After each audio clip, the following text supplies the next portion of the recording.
Hi, my name is Simon Hedley, known to my clients and partners as a strategic alchemist and an ultimate connector. I'm a chartered accountant who brings together and bridges the worlds of business philosophy, finance, marketing, optimization, ontology, and so much more. Always focused on one thing, the simple idea that can make the difference to people and projects so we can tip the scales in their favor and get them complete. Pause, Stop, Reset is all about the three little words that can make the difference. They have for me and my clients, and I hope they will for you too. During the show, you'll get to learn about my guests' real-life experiences and the insights and lessons they've learned as they've navigated the resets in their personal and business lives, which you'll be able to leverage yourself. So let's start the show.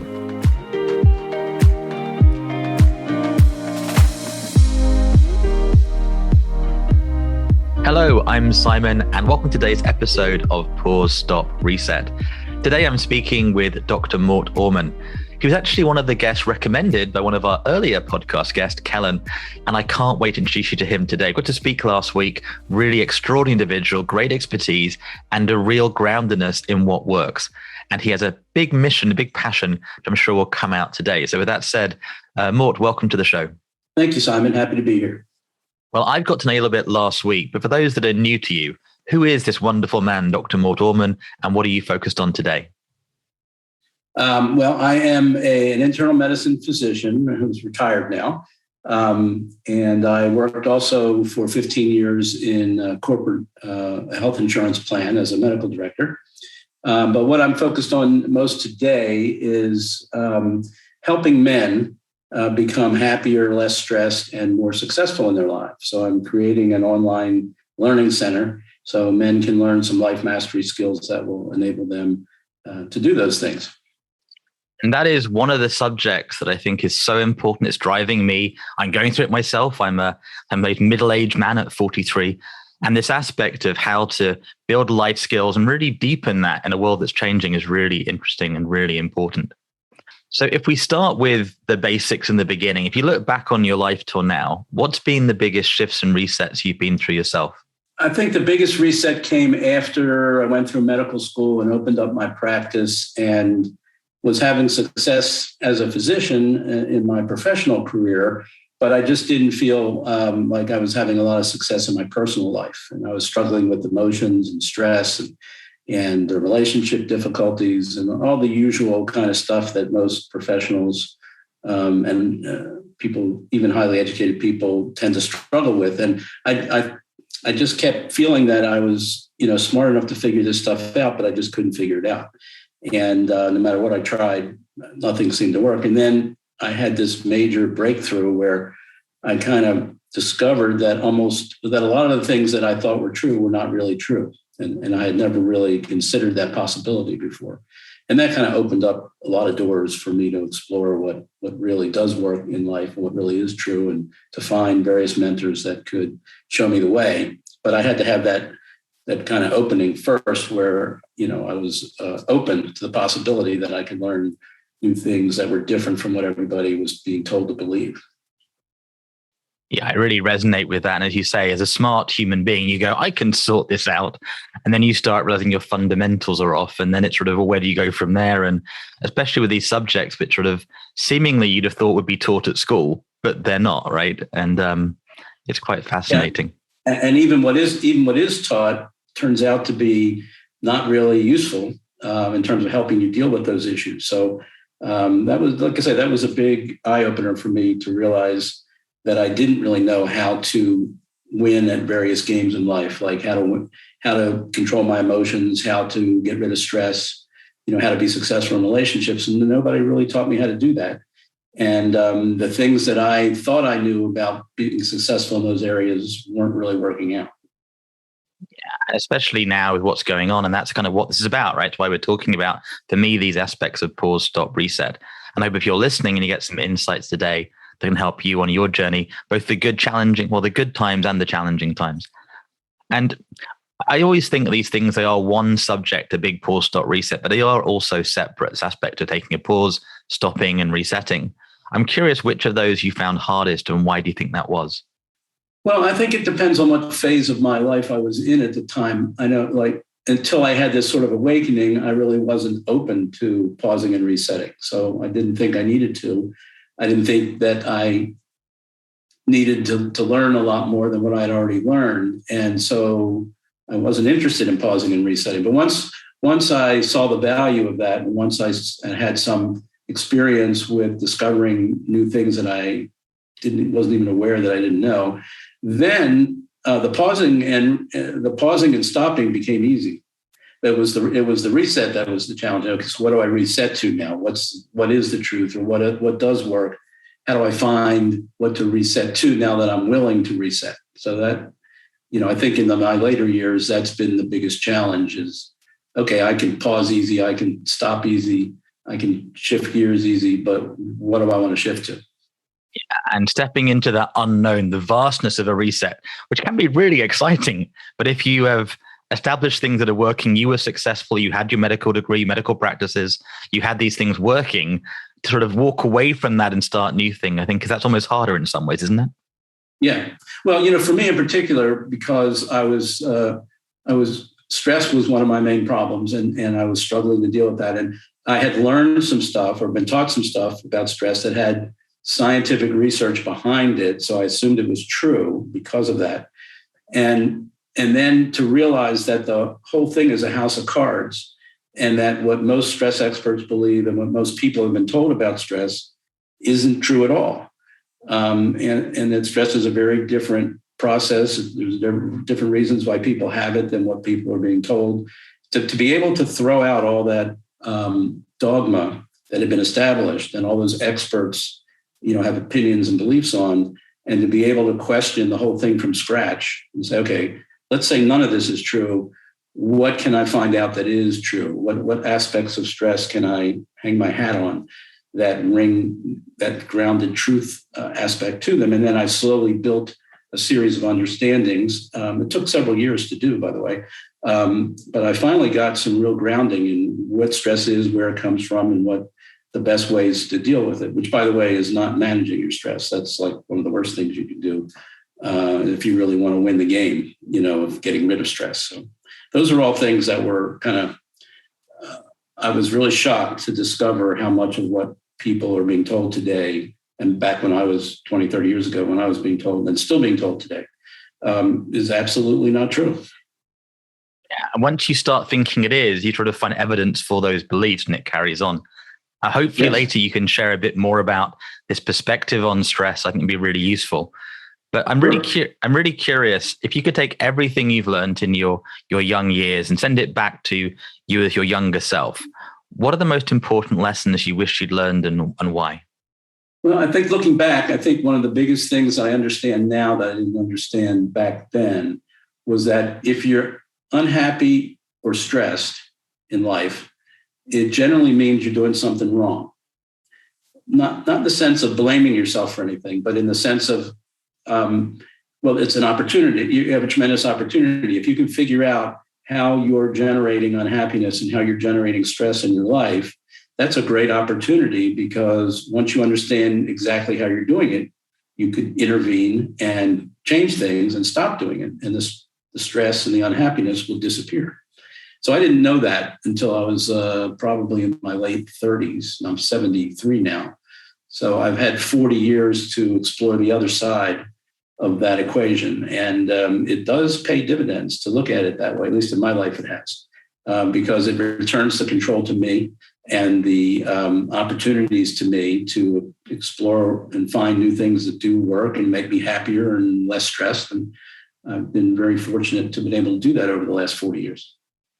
I can really hear that. And I get that. I'm one of those people, maybe you are too, if you're listening, that likes to interact with other people. I like my own company, but it's when you're dealing with others and sometimes they're stressed. And then how do you not get sucked into those things? And as you say, sometimes walking away from things, stopping things, starting other things, and having that perspective to go, you know what, there's something maybe wrong here. It's time to review the situation. And as somebody based in science, to question the basis of science about something is a big step. It's usually people don't do that. They just, particularly if you're based in science, you accept that science is valid and the results of science are valid. And that was the biggest thing. It took the most courage for me to say to myself, well, what if all that stuff is wrong or misleading, or it's not the whole story, and there's more stuff to know and learn? And that took a lot of courage to be able to go against the scientific dogma. No, it really does. And especially when you're younger and you haven't got that, Professor X in university vibe going on, people don't question it. Don't do that. Don't reinvent the wheel, right? They're sort of encouraging you to sit in the box and follow the process that's normal, which gets you normal results sometimes. Well, I'm glad you've been on that journey, and hopefully you can share a bit more of your tips later on as we go through this recording. One of the things I found, and I'm guessing true for you, is books and movies have been inspirational and changed my life in various ways. I'm curious if any books and movies have helped you in your journey in one way or another. Well, I have a ton of books. A matter of fact, I'm waiting. I've got library shelves that are being built right now, so I can store all the books that I've carried with me from Maryland to Florida. We just moved recently. But anyhow, so I've got hundreds and hundreds of books that I love and I've read. But I would say two that stand out. Well, one was Dancing Wooly Masters by Gary Zukav that I read maybe 30 years ago or longer. And that opened my eyes to quantum mechanics, which I knew nothing about before I read that book. And he had a way of making it understandable for the layperson. A person didn't really have any prior knowledge of quantum mechanics. So that got me interested in quantum mechanics, which is a fascinating field and tells us a lot about the world, but it also tells us a lot about how our minds work and how science works and what the limitations of science are. So I got a lot out of that book. But more recently, a book that I thought was excellent and really changed my whole understanding of emotions, human emotions, is a book called How Emotions Are Made by Lisa Feldman Barrett, who's a brain researcher and an emotions researcher. And you know how, like, when Einstein stepped on the scene and basically told the entire physics community that they were wrong about how the world actually is? Yeah. He had that insight to be able to do that, and they all thought he was crazy at first, but then now they kind of understand that he was on the right track. Well, when I read Lisa Feldman Barrett's book on emotions, she very much points out how most of the current experts on brain research and emotions research are completely wrong about where emotions come from, how they get generated by the brain. And she and her lab in Boston have done some amazing studies, and they've gone back and they did that same kind of thing. They kind of questioned all of the dogma about what everybody believed to be true about emotions, like the amygdala theory, and that there's emotion centers in the brain, and there's universal facial expressions for emotions. She says all that stuff is wrong. That's not how emotions happen. And I thought it was a very well documented book, but it also really just opens your eyes to, like, well, wow, if all these emotion researchers can be so wrong about what they're studying, what does it say about other areas of life where other experts, could have gaps in their understanding and their knowledge, and nobody knows it yet. So that was kind of fascinating in that regard. I love that you brought those two up, and especially that perspective again. It's so important. And I think what's really fascinating is people can be wrong and still get really good results, right? It's sort of, they're completely wrong, but it's been working for ages. Yes. But you get much better results when you realize what you're wrong about, and you can put corrections in and steer in a more grounded, more in touch with reality sort of way. Yeah, very much. And that's, I think, why Kellen introduced us, as part of the whole game of this pause, stop, reset, is taking back that control to say, look, you can take a pause, you can stop, you can reset. It may take you some time. It isn't always, instant transformation to heaven on earth. There may be things to deal with and process and relearn and reset, but there is that possibility of going through things.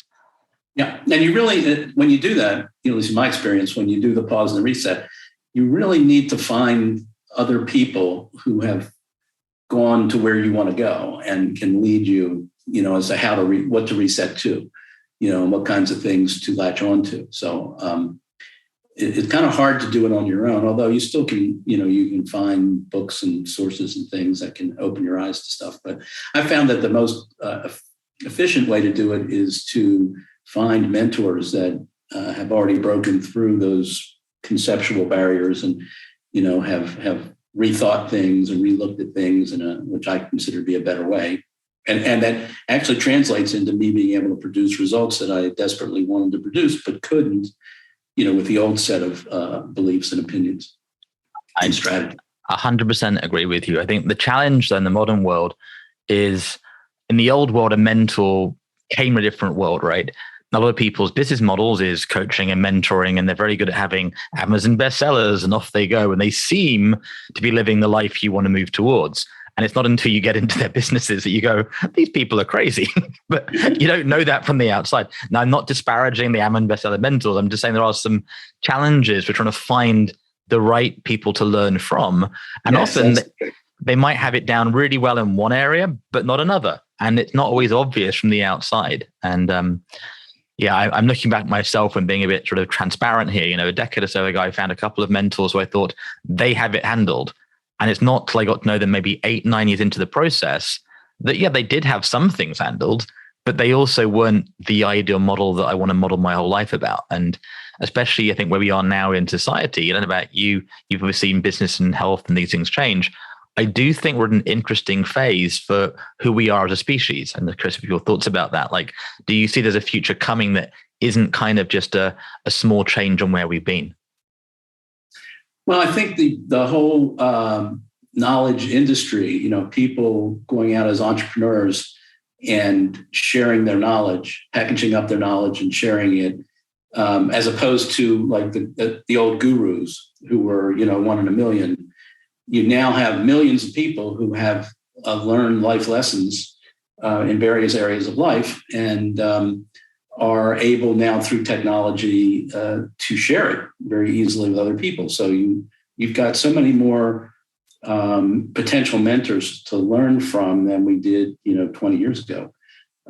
It's just and it's growing every day. The reservoir of people out there packaging their knowledge and sharing it. And I'm talking about good knowledge. I'm not talking about crap knowledge. I mean, I'm talking about stuff that, you find somebody and they show you how to solve a problem that you're struggling with, and they actually help you solve the problem. That's the best kind of mentor you want to get. Well, you heard it here first, and it is definitely a recommendation. And part of what the purpose of these podcasts is for, actually, I think a chance to know some people that you might want to reach out and connect with. And you go, I think that guy can help me, or that lady can help me. And that's the chance of this, to do that, to connect a bit more, to share some wisdom that's actually grounded in reality. I think we can hear that over time. You get clear. These people know what they're talking about. They've lived it, not just read a book on it and preaching something. And living it and teaching it are not the same. So you can be good at living it, but maybe you're not so great at teaching it. So you need to find people that can do, not only have they lived and had the breakthrough themselves, but they have an understanding of how that happened, and so they can communicate the steps involved to other people so they can follow the pathway, or the system or whatever they've come up with.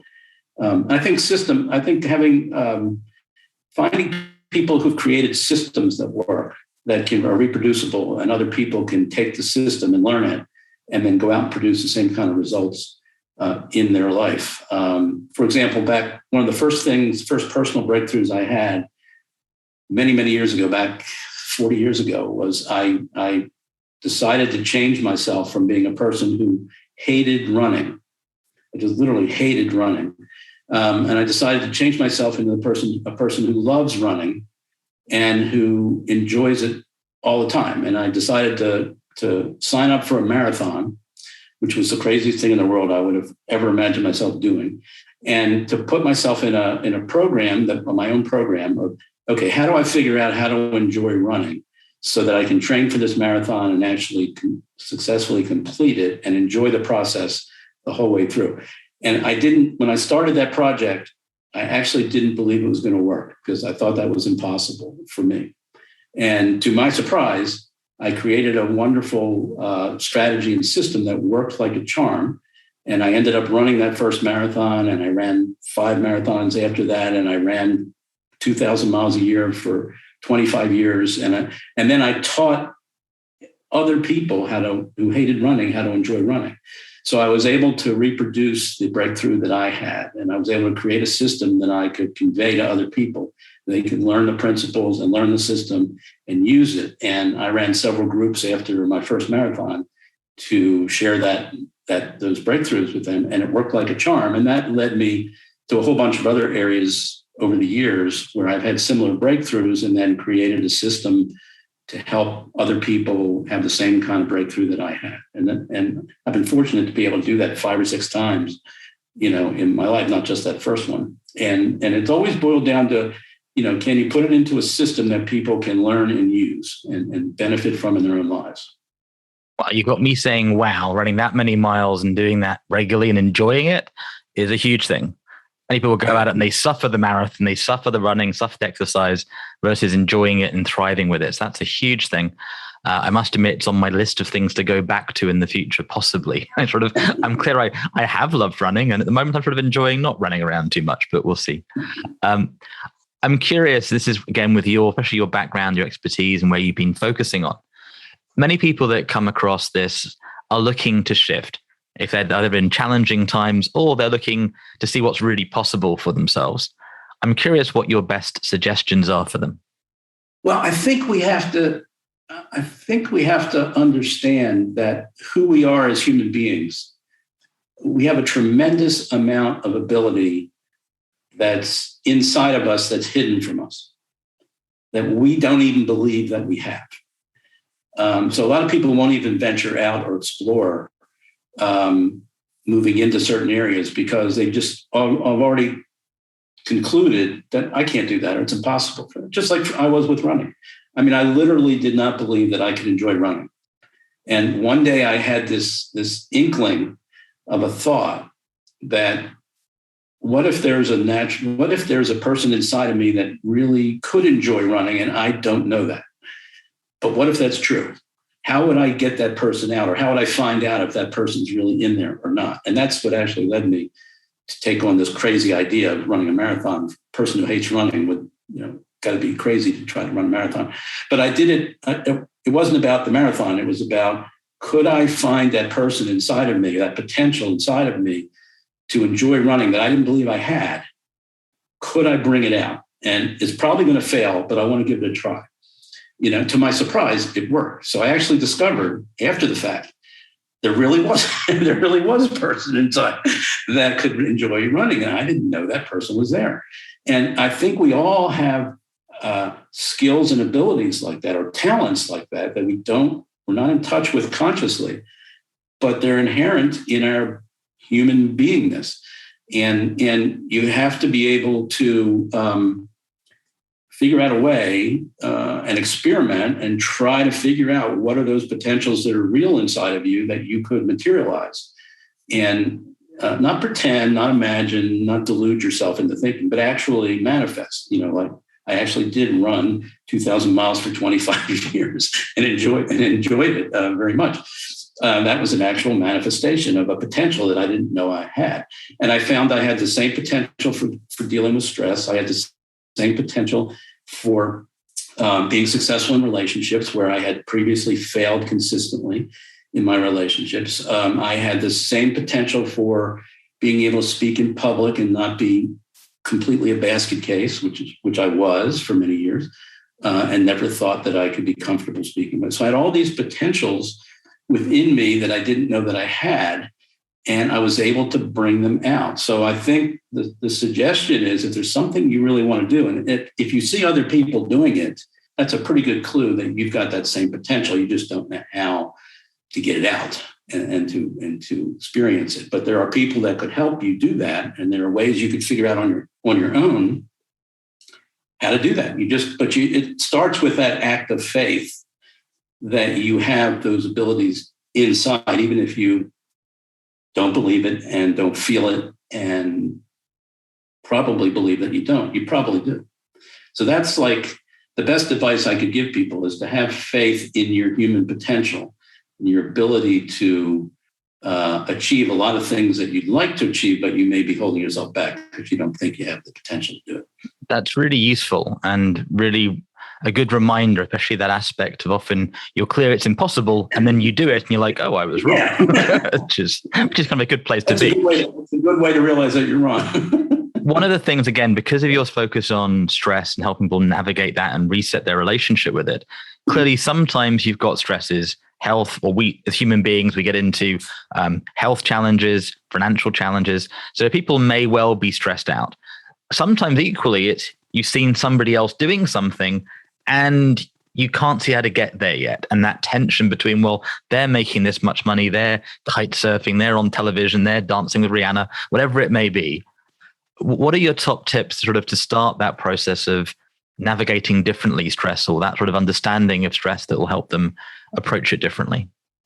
Well, with stress in particular, because I've been, really teaching about that for 40 plus years, with stress in particular, you have to start from ground zero, and you have to realize that you don't know what stress is, you don't know where it comes from, and you don't know what the best way is to deal with it. And so you got to find those things out. So, and I teach people how to answer each of those questions. So, for example, I teach people there's no such thing as stress.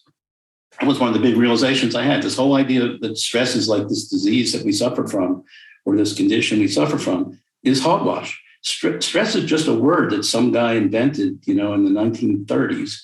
Who was doing research on laboratory animals. The guy's Hans Selye, who's considered the father of modern stress research. And he started doing these experiments on the physiologic responses in the body when you take animals and you put them in cages and shock them and expose them to various extremes of temperatures and things like that. And he found all these hormonal changes and stuff. And he said, I just opened up a whole new area of scientific research. I need a word, or I need language to communicate with my fellow researchers. And he borrowed this term stress from engineering discipline, actually. And he just made up this word stress. And in fact, in his first book that he wrote for the public, very early in the book, he says, look, you got to understand something. This term stress is just an abstraction. It doesn't really exist. It's not a real thing. It's just a word. Don't forget that.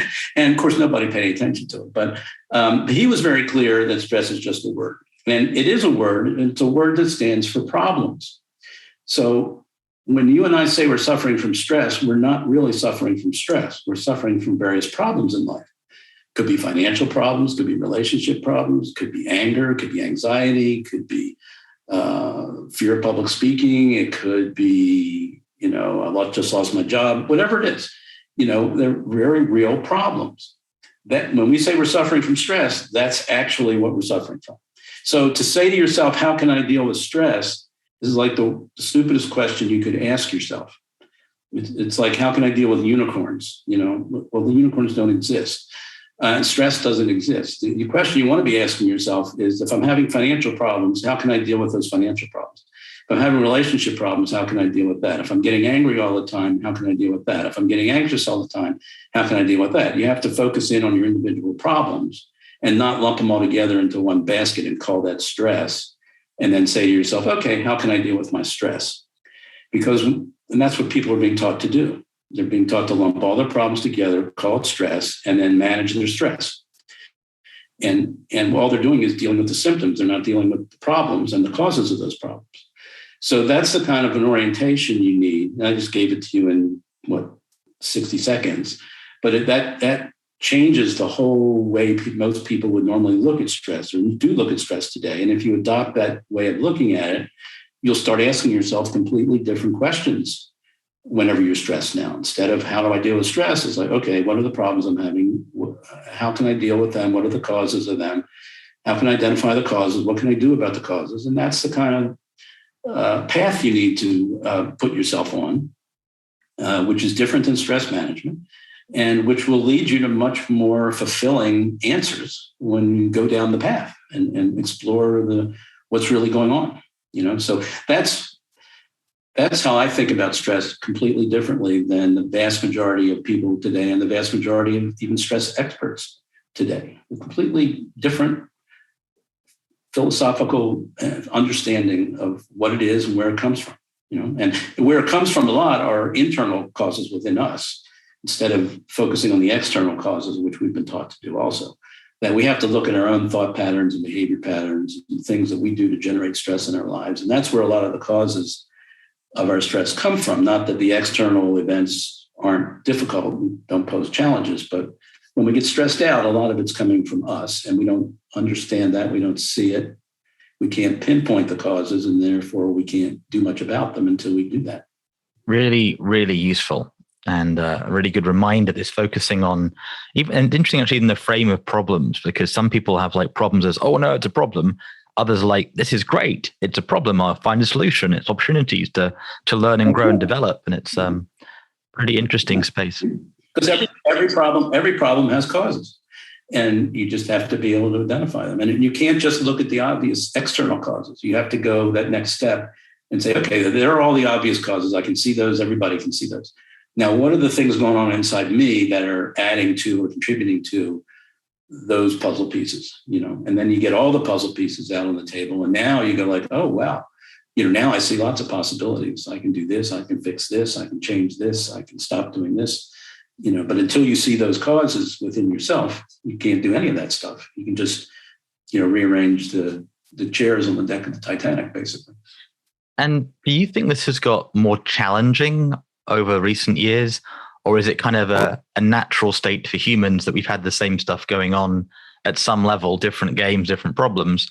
Is that sort of been a universal thing, or has it changed or transformed the experience of it?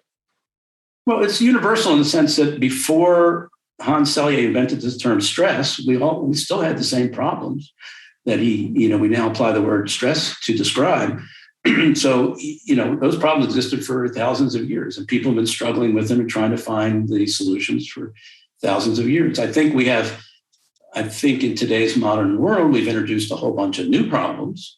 Technology produces a lot of problems, a rapid pace of change, insecurity of our jobs and economy. And these are all, well, I'm sure those things were experienced in the past too, but we've introduced some new variables. But I think throughout human history, these are, people have had problems and we've struggled to deal with them. Our minds are limited in what we can understand and perceive and know about. And so we've always been up against it from that standpoint. There's always more that we haven't known and understood than we have understood at any point in time. And it just doesn't matter how advanced we get, there's still much more that we don't know and don't understand that we have to keep exploring. So I think it's a never-ending sort of process. I love it. And I would hopefully get a chance to speak to you again about these things in greater depth. We are going to pause .reset shortly, I should say. So for people that want to connect with you more, learn more about your work and what you're focusing on, what's the best way for them to do that? Well, they can go to my online learning center that I'm putting together primarily for men. So I'm focusing on issues that would be important for men and life mastery skills that men would be interested in. So they can go to lifemasteryskillsformen.com/go. And that'll take you right to my online learning center, which I just recently opened and will continue to expand over the next couple of years. Wonderful. And as for wrapping up, for somebody listening today to what you've had to share, what's the one takeaway you really want them to be left with? Again, I think it's important to understand that life is not stressful and that unhappiness is not natural. So if you're experiencing any of those two things, you need to find out why that's happening, and because it shouldn't be. You shouldn't be having stress and you shouldn't be feeling unhappy. And if you have that orientation, that that's the truth about you as a human being, which again, you have to accept on faith until you explore it, then you can explore various ways that you can become happier and less stressed. And there are people that can help you do that. I love it. I've really enjoyed talking to you today, Mort. It's been an absolute pleasure. These reminders to question the dogma, to ask ourselves better questions, and really be present to we have more potential than sometimes even we think is possible has been a real reminder for me and a good wake-up call, as they say. It is nearly time for us to once again pause .reset. Before we do, so you get maximum value, make sure you head over to Apple Podcasts, subscribe, give us 5 stars, and share what you heard from Mort today that inspired you to take some action on. And I'll see you next time. Once again, I'm Simon Hedley.